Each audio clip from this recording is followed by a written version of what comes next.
ఇంకెన్నాళ్ళు రెంటింట్లో ఉంటాం? సొంత ఇంటి కలను నెరవేర్చుకుందాం. Suman TV biggest property expo October 18th, 19th HSCC Novotel Hyderabad. ఇప్పుడే ఫ్రీ ఎంట్రీ కోసం కాల్ చేయండి.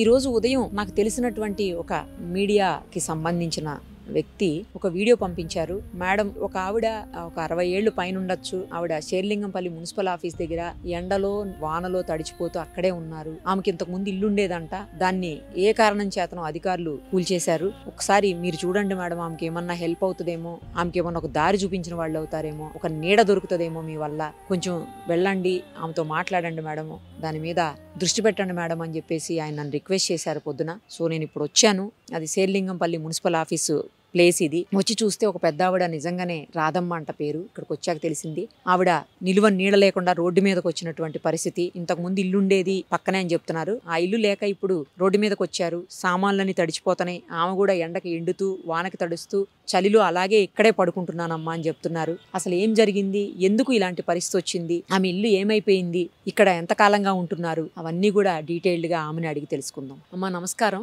ఏం జరిగింది, ఏడవకండి, ఏం జరిగింది, ఎందుకు మీరు? నన్ను 30 సంవత్సరాలు బట్టి తీసుకొచ్చారు మేడం. పాత ఆఫీస్ కాడ నుంచి తీసుకొచ్చారు. మాకు వంటలు చేయమని చెప్పారు.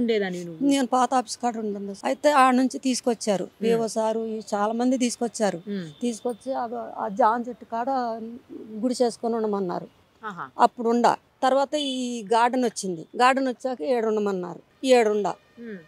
మాకు అన్నాలు వండి పెట్టాలా, ఛాయలు వేయాలా, మాకు టిఫిన్లు పెట్టాలని చెప్పారు. మా భర్త నేను చేసుకుంటూ వచ్చినాం. మా పిల్లల పెళ్లి కూడా ఎండ చేసినాం మేడం. పిల్లలు ఉన్నారా? పిల్లలు ఉన్నారు సార్. ఇంకో మేడం అమ్మాయికి పెళ్లి కూడా ఎండ చేసిన. కిరాయిలకే ఉన్నారు సార్ మేడం. ఆమె కూడా ఇల్లు రాలేదు. ఇల్లు అయితే పెట్టుకున్నాం, రాలేదు. నాకు ఇల్లు లేదు. వాళ్ళ దగ్గర ఉండటానికి ఇల్లు లేదుగా మేడం. కిరాయి ఇంట్లో ఎన్ని రోజులు ఉండేను, అల్లుడి దగ్గర ఎన్ని రోజులు ఉండేను మేడం. లేరు. అది నా పరిస్థితి. ఏడు ఉండేవాళ్ళం. మంచి చెడు మాకు బాగానే చూశారు. అబద్ధం ఎందుకు ఆడాలా మేడం, మమ్మల్ని మంచిగానే చూశారు. కరువులో కూడా నేను వెళ్ళిపోతాను అని చెప్పిన. ఇంకా చేతగాట్లేదు సార్, నేను వెళ్ళిపోతా పాప దగ్గరికి అంటే, వద్దొద్దు ఉండమ్మా, నువ్వు ఉండాలా, నీ భోజనం బాగుంది, ఇక్కడ ఉండాల్సిందే. వండి పెడతాను. ఇక్కడే వండి పెట్టేదాన్ని. 2 రూములు ఉండే మేడం. నేను వేసుకున్నా.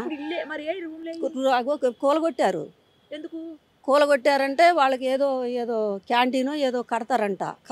క్యాంటీన్ కట్టిన తర్వాత నీకు అవతల వేస్తామా అని 4 రోజులు చెప్పారు. తర్వాత నుంచి ఎవరు రాలేదు. తీసుకొచ్చి సామాన్ ఎడబారేశారు. సగం సామాన్ ఏమో ఆ రూమ్ లో పడేశారు. సగం బట్టలు ఎడబారేశారు. బట్టలు లేవు, తానం లేదు, ఏం లేదు. ఎట్టుకో 2 రోజులు అయింది. ఏడికి పోవటానికి లేదు. నాకు ఇల్లన్నా ఏదైనా చూపిండి అమ్మా, మీకు దండం పెడతా అని కూడా దండం పెడితే ఇప్పుడు ఏడుంది, మా చేతిలో లేదు అంటున్నారు. వర్షం వస్తే ఎట్లా చచ్చిపోతున్నాం సాయని. మరి ఏం చేశాను తల్లి, నన్ను ఎందుకు ఇట్లా న్యాయం చేశారు నాకు తెలియట్లేదు. అందరూ కూల కొడుతున్నారు, నీదొక లెక్క నాడు అడుగుతున్నారు ఏదైనా గట్టిగా అంటే. ఏం చేశానమ్మా నేను? 20 ఏళ్ళ వయసులో నేను ఏడిపోయాను. ఒక నీడ లేదు, నిప్పులు లేదు, ఏమి లేదు. నాకు ఎంత నీడ నీయండి తల్లి, మీకు ఏదైనా దండం పెడతా, నేను ఏదైనా ఛాయ్ అన్న అమ్ముకొని బతుకుతా అంటున్నా. అది కూడా ఇంటలేరు వాళ్ళు. ఆ డబ్బా ఎత్తునన్నారు. ఆ డబ్బాన్ని ఇవ్వండి అమ్మంటే దానికి తాళం వేసుకున్నారు. ఆ డబ్బాలన్నా ఉంటామ్మా అన్న, అది కూడా తాళం వేసుకున్నారు. ఎవరిని అడిగినా మా దగ్గర లేదు, మా దగ్గర లేదు అంటున్నారు. నా పరిస్థితి అర్థిందమ్మా. ఏం చేశాను? పిల్ల వచ్చి కాసేపు ఏడవా, మేము వచ్చి కాసేపు ఏడవా, ఇదే సరిపోతుంది. కిరా ఇంట్లో నేనే ఉండేనా మా అల్లుడి దగ్గర. బిడ్డలు లేరుగమ్మా. వాళ్ళే దానం చేశారు, వాళ్ళే ఈడ బొంద పెట్టారు. నన్ను కూడా అట్నే పెడతారనుకున్నా. నన్ను ఎంత అన్యాయం చేశారని నేను అనుకోలేదు. అందరు ఇప్పుడు చేశారు. అప్పుడే వయసులో ఉన్నప్పుడు బాగానే తిన్నారు, మంచిగా చేశారు మేడం. డబ్బులన్నీ ఎగ్గొట్టారు నాకు. ఇప్పుడు సంపాదించుకోలేదని అడుగుతున్నారు. ఏం సంపాదించారు మేడం? ఒక్కొక్కళ్ళు 80 ఏళ్ళు, 90 ఏళ్ళు, 70 ఏళ్ళు ఇట్ట తిన్నారు. ఇత్తం అనుకుంటా. వాళ్ళు లేరు. ఇప్పుడు కొత్త వాళ్ళు వచ్చారు. మాకేం తెలుసు ఎవరికి పెట్టినో అని అంటున్నారు. ఏం చేశాను మేడం నేను? నా పరిస్థితి ఇది. నాకు ఏదైనా ఇంత నీడని ఇస్తే. ఇప్పుడు కొత్తగా వచ్చారా మేడం, నాకు అసలు ఎవరు తెలవట్లేదు. పిఓ సార్కి తెలుసు మేడం. అందరూ పిఓ సార్, మున్సిపల్ ఆఫీస్ వాళ్ళకి పెట్టినా, మండల ఆఫీస్ వాళ్ళకి పెట్టినా, మండల ఆఫీస్ వాళ్ళు అయితే 1 రూపాయి ఎగ్గొట్టలేదు మేడం. అబద్ధం ఎందుకు? వీళ్ళే వీళ్ళే సర్వనాశనం చేశారు నన్ను. నీకు ఏదైనా న్యాయం చేస్తామమ్మా, ఏదైనా న్యాయం చేస్తామమ్మా అని చెప్పారు. అప్పుడు దాకా నిన్నటి దాకా చెప్పారు, అది కూలగొట్టిన దాకా చెప్పారు. కూలగొట్టి యువతలకు వచ్చిన తర్వాత ఎవరు పట్టించుకోవట్లేరు. వారం అయింది ఏడకి వచ్చి నేను. మరి ఇప్పుడు స్నానం చేయటం ఏడుందమ్మా, తాను ఏడ చేసాను, చీకటి పడితే అక్కడ చెయ్యాలి, లేకపోతే లేదు ఆ సన్నీళ్ళు. ఈ వయసులో నేనేం చేశాను చెప్పండి. అదమ్మా అసలు చలికి ఇప్పుడు చలికాలం కూడా కదా, చలికాలం చలికి ఎట్లా వాన పడుతుంది? మొన్న వాన కొడితే మొత్తం తడిచిపోయినాయి మేడం. మొత్తుకుంటున్నా పోయి ఆ రవి ఎవరోనంట, ఏదో ఆయన పేరు రవి, ఆ వచ్చి ఏదో చేపిస్తాడంట. ఆ పిల్లగాడికి అప్పు చెప్పారు ఇవన్నీ ఆ రూమ్లో పెట్టమని. పెద్దవాని ఇబ్బంది పెట్టొద్దు, రోడ్డు మీద వేయొద్దు, తీసుకుపోయి ఆ రూమ్లో పెట్టంటే రూమ్లో పెట్టి సగం పెట్టిండు, సగం పెట్టలేదు. నా పరిస్థితి ఇది. ఎవరికి చెప్పుకున్నా ఎవరు వింటలేరమ్మా. నేనేం చేశాను చెప్పండి. ఇంత నీడని ఇస్తే వెళ్ళిపోతాయ్యా, మీ కాళ్ళు పట్టుకుంటా, మీకు దండం పెడతాయ్యా, ఇంత నీడియండా వెళ్ళిపోతా, ఏదైనా ఛాయ్ అన్న పెట్టుకొని బతుకుతా అంటున్నా. కట్టె పొల్లల మీద పెడుతున్నా మేడం, కట్టె పొల్లల మీద పెట్టి వాళ్ళకి వండి పెడుతున్నా. ఇప్పటికీ పెడుతున్నా మేడం, ఇప్పుడు పొద్దున కూడా పెట్టినా, ఇప్పుడే పిల్లలు వచ్చి కడుగుతుంది. నా పరిస్థితి అది మేడం. నేను ఇప్పటికీ వాళ్ళకి వండి పెడుతూనే ఉండా. వాళ్ళు నన్ను ఎంత కాదన్నా కానీ నేను వాళ్ళని కాదనుకోవట్లేదు. వాళ్ళకి ఏం సందర్భం లేదో ఏందో మరి. అది ఇప్పటికీ ఈ చలిలో ఉండి కూడా వండి పెడుతున్నా. ఇప్పుడు కూడా 4 కేజీలు బియ్యం వండి వాళ్ళకి పప్పు అవి అన్నీ మొత్తం చికెను అన్నీ చేసి పెడితే చేత కావట్లేదు అమ్మ అని కబురు చేస్తే పిల్లలు వచ్చి కడుగుతుంది. సబ్బు తెచ్చుకోవడానికి గతి లేదు మేడం నాకు. ఇవాళ తింటున్నారు పోతున్నారు. ఏం చేసాను, వదిలేస్తా నాకు ఇంత ఇల్లు ఇప్పిండి మేడం, నీకు దండం పెడతా, నీ కాళ్ళు పట్టుకుంటా, ఇంత నీడిస్తే చాలు వెళ్ళిపోతా, ఆ నీళ్ళ బతుకుతా మేడం. నాకు ఈ గోలంతా ఎందుకు, మంచిగా ఒక ఆశ్రమంలో జాయిన్ చేస్తాను రారాదు, ఆశ్రమంలో నేను అట్లా రాలేను మేడం. నేను అట్లా వచ్చేదాన్ని అయితే ఆ రూమ్లోకే పోయి పండుకునేదాన్ని. నాకు భయం, నేను ఎక్కడికి రాలేను. 30 సంవత్సరాలు బట్టి ఇట్లా తిరుగుతున్నా. కాదు మీకు లాంటి వాళ్ళు చాలా మంది ఉంటారు, చాలా మంది ఉన్నా. నేను రాలేను మేడం, నేను రాలేను మేడం. ఇప్పటికీ నేను 50 మందికి అన్నం వండి పెట్టమంటే పెడుతున్నా. ఈ వయసులో కూడా పెడుతున్నా. వాళ్ళకి ఎందుకు ఆ సందర్భం రావట్లేదు. కరాను వస్తే కూడా కరాల్లో నేను వెళ్ళిపోతానని మా ఆయన నేను ఎంత తిప్పలు పడ్డా కూడా పోనీకుండా అడ్డం తిరిగి మళ్ళీ బోర్లు ఇచ్చి మళ్ళీ రేకులేసి నువ్వు ఉండమ్మా, అమ్మ మంచిగా ఉండదమ్మా, నువ్వు వండితే మంచిగా ఉంటుందమ్మా, నువ్వు తీసుకొచ్చి పెట్టమ్మా అంటే తీసుకొచ్చి పెట్టినా మేడం. టిఫిన్ పెట్టిన, ఛాయలు పోసిన.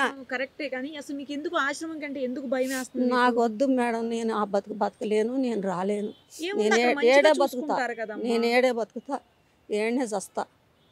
నేను ఆఫీస్ వదిలిపెట్టి రాలేను మేడం. 30 సంవత్సరాలు బట్టి నేను ఆఫీసుని పట్టుకొనే ఏడుతున్నా. నాకు ఎంత ఇల్లు ఇప్పిండి మేడం చాలు, నాకు ఏమొద్దు. వాళ్ళు ఇక్కడ ఏమొద్దు, ఇక్కడ ఎక్కడ వద్దు. ఇంద్రం మిల్లు వస్తున్నాయి కదా, అది ఒక్కటి ఇప్పిండి చాలు. నాకు ఇంకేమొద్దు. ఏరగా నాకు నీడ ఉందిగా మేడం, నీడ ఉంటుందిగా మేడం, నాకు నీడ ఉంటుంది. ఇంకా బాగుంటుంది, మీరు వండుకునే పని ఉండదు అక్కడ. అసలు వద్దు మేడం, నేను అట్లా రాలేను. కానీ నాకు ఎంత నీడిప్పిండి, నేను వెళ్ళిపోతా. వాళ్ళకి ఏదైనా అడ్డం వస్తే మాత్రం నేను వెళ్ళిపోతా. నాకు నీడిచ్చినా కూడా వాళ్ళకి వండి పెట్టేదానికే నేను రెడీగా ఉండా. ఇప్పటికైనా చెప్తున్నా. ఇప్పుడు పిఓ సార్ని పిలవండి, ఇంకెవరినన్నా పిలవండి, ఎవరినన్నా చెయ్యండి, నేను వాళ్ళకి వండి పెట్టేదాన్ని రెడీగా ఉండ. కానీ నాకు ఇంత నీడిస్తే చాలు. నాకు ఖమ్మం దగ్గర సత్తుపల్లి. 30 ఏళ్ల క్రితం వచ్చేసారు. వాళ్ళే తీసుకొచ్చుకున్నారు. వాళ్ళే తీసుకొచ్చుకొని వంటలు బాగుండి, భోజనం బాగుంది, టిఫిన్ బాగుంది, ఛాయలు బాగున్నాయి అని తిన్నారు. పొద్దు నుంచి అన్ని చేస్తారా మీరు? అన్నీ చేస్తాను నేను, అన్నీ మొత్తం చేస్తా. ఇప్పుడు వదిలేసిన, ఇది బీగిన కాడ నుంచి ఇప్పుడు వదిలేసినమ్మా. అన్నం ఒకటే పెడుతున్నా. ఇప్పుడు నీళ్ళు లేదు ఉండటానికి. టిఫిన్లు చేసి ఆడబెట్టాను. ఛాయలు తీసుకుపోయి ఒక్కొక్క ప్యాస్కోలు 2 ప్యాస్కోలు తీసుకుపోయి 3 ప్యాస్కోలు తీసుకుపోయి వాళ్ళకి పోసిన మేడం. వాళ్ళకి ఇంత సౌందర్యం లేదు, ఏం చేయమంటావు. ఇదే నీడ అనుకున్నాను నేను. ఈ చెట్టే నాకు నీడేమో, ఈ చెట్టే ఇచ్చింది దేవుడు. ఇంతమందిని బయటికి పోయిన వాళ్ళని కూడా, ఎండలో పోయిన వాళ్ళని కూడా నీడకి తీసుకొచ్చి అన్నం పెట్టిన నేను. నా బతికింత ఇంత నేను అనుకోలేదు. అది పాపం ఆవిడ పెద్ద ఆవిడ బాధపడుతున్నటువంటి తీరు అది. ఆమెకి ఏదో ఒక నీడను చూపిస్తే నేను ఎక్కడైనా ఉంటాను, కానీ ఆశ్రమంలో నేను ఉండలేనమ్మా, అక్కడ నాకు చేత కాదు, నా వల్ల కాదు అని అంటున్నారు ఆవిడ. మరి దయచేసి ఎవరైనా స్పందించి, అధికారులు లేకపోతే ఇంకెవరన్నా రాజకీయ నాయకులు ఎవరన్నా స్పందించి ఆమెకు ఒక ఇందిరమ్మ ఇల్లు లాంటిదో, లేకపోతే ఈ దగ్గరలోనే ఎక్కడన్నా ఒక చిన్న రేకుల షెడ్డు లాగా వేసుకొని అయినా సరే ఉంటాను అంటున్నారు ఆవిడ. అలాగైనా ఎవరన్నా కొంచెం వీలైనంత త్వరగా స్పందించి, ఎందుకంటే వర్షం పడినా ఎండ వచ్చినా కూడా తడిచేటువంటి పరిస్థితి, ఎండకి ఎండిపోయేటువంటి పరిస్థితి. ఇంకా రేపటి నుంచి చలికాలం కూడా మొదలవుతుంది, మరింత దారుణంగా ఉంటుంది పరిస్థితి. ఒక్క ఆవిడ ఇక్కడ ఉండటం కూడా ఇబ్బందే. కాబట్టి ఆవిడ కొంచెం తొందరగా ఏదో ఒక దారి చూపించాలని మనం కూడా కోరుకుందాం. చూద్దాం, వీలైనంత తొందరగా మనం కూడా దీన్ని అధికారుల దృష్టికి తీసుకెళ్లే ప్రయత్నం చేద్దాం. మరిన్ని అప్డేట్స్ కోసం నిరుపమ సుమన్ టీవీ ఇన్స్టా పేజ్ని ఫాలో చేయండి. సుమన్ టీవీలో మీ పర్సనల్ అండ్ బిజినెస్ ప్రమోషన్స్ కోసం కింది నెంబర్కి కాంటాక్ట్ చేయండి.